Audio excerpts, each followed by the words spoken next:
Oke teman-teman, assalamualaikum warahmatullahi wabarakatuh. Gimana kabarnya? Semoga semuanya dalam keadaan baik-baik aja teman-teman ya.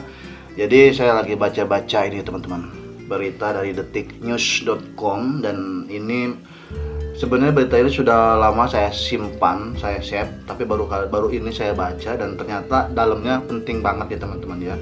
Berita ini sudah sekitar 4 hari yang lalu terposting ya teman-teman. Bahkan mungkin di YouTube juga udah banyak. Jadi di sini berita mengenai salah seorang ya teman-teman ya, salah seorang anggota Komisi 5 DPR RI. Siapa itu?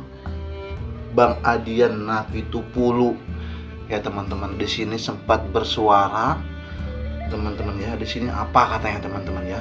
Di sini dari judul berita ini, Adian desak potongan ojol cuma 10%. Aplikator tak punya tanggung jawab apa-apa katanya di situ teman-teman. Judulnya teman-teman ya. Wow, terima kasih Bang Adian sudah mewakili kita, dan saya pikir beliau satu-satunya orang yang nggak lupa gitu ya teman-teman ya. Sempat-sempatnya memberikan suara tentang terkait potongan komisi ini teman-teman ya, yang dipotong oleh aplikasi. Di sini beliau meminta ya teman-temannya, mendesak cuma 10%. Bayangin loh teman-teman, betapa bahagianya kita sebagai mitra driver Gojek, driver ojol, jika memang keputusan ini benar-benar terwujud dan berhasil, undang-undang itu direvisi ya. Di sini saya coba bacakan aja teman-teman ya. Judulnya, Adian desak potongan ojol cuma 10%, aplikator tidak punya tanggung jawab apa-apa. Anggota Komisi 5 DPR RI Adian Napitupulu meminta jatah penyedia layanan atau aplikasi ojek online atau ojol turun dari 20% menjadi 10%. Adian mengatakan aplikator transportasi online di Indonesia tak punya tanggung jawab apa-apa. Bukan dari 20% justru ya teman-teman ya. Ini lebih dari 30% loh. Mau apa loh ya, ada turun begini. Jadi kenapa kemudian merevisi undang-undang ini menjadi penting? Karena kita tidak mau masuk tahun ke-16 mengkhianati undang-undang. Kita tidak mau masuk ke tahun 17 mengkhianati undang-undang, kata Adian Napitupulu dalam rapat dengan perwakilan sejumlah perusahaan aplikator ojol di gedung DPR Senayan, Jakarta Pusat. Tanggal 5, sekarang tanggal 9, 4 hari yang lalu ya teman-teman ya. Sebenarnya saya udah tahu berita ini, cuman saya harus memberikan jadwal upload ya di YouTube saya gitu, karena kemarin sempat uploadan banyak, jadi menunggu jadwal upload, jadi biar nggak terlalu padat gitu uploadnya.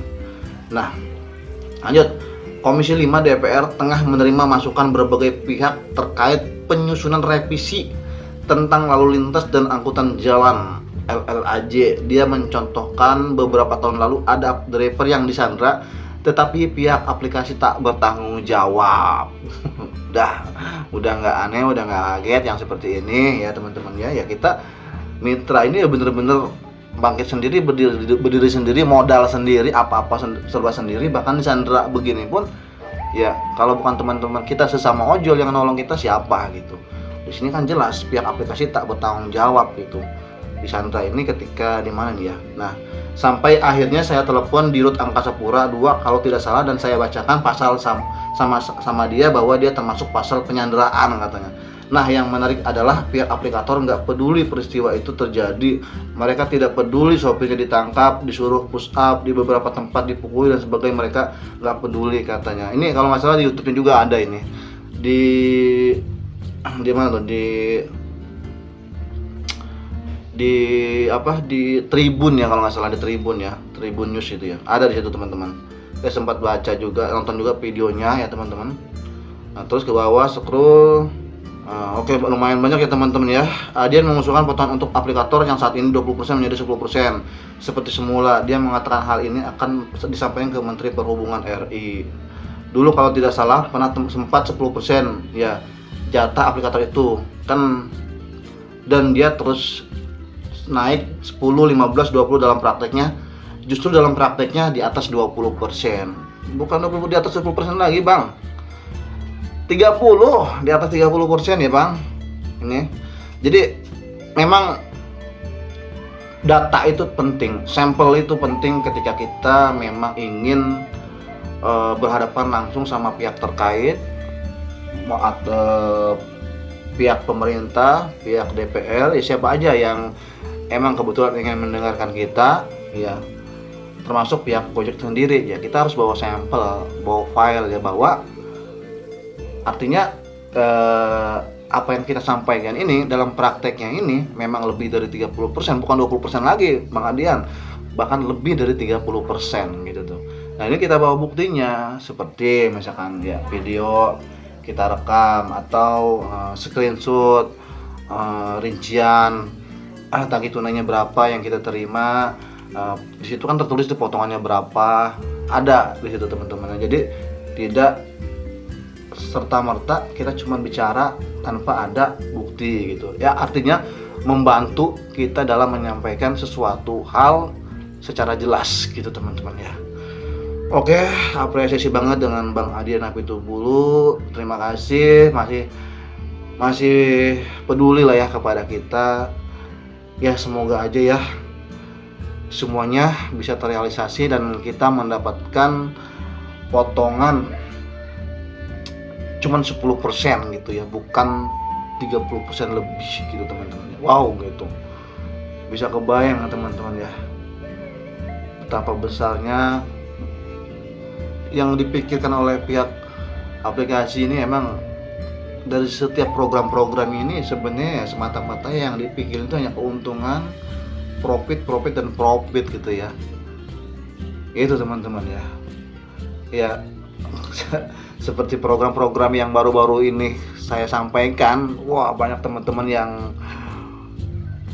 ke saya gitu ya. Ya teman-teman jangan salah paham, saya pribadi sebenarnya nggak peduli sama program-program bonus yang akan diselenggarakan di menjelang lebaran, nggak peduli gitu. Saya hanya menyampaikan apa yang ada di aplikasi Driver, Gojek Driver, dan ya benar gitu kan.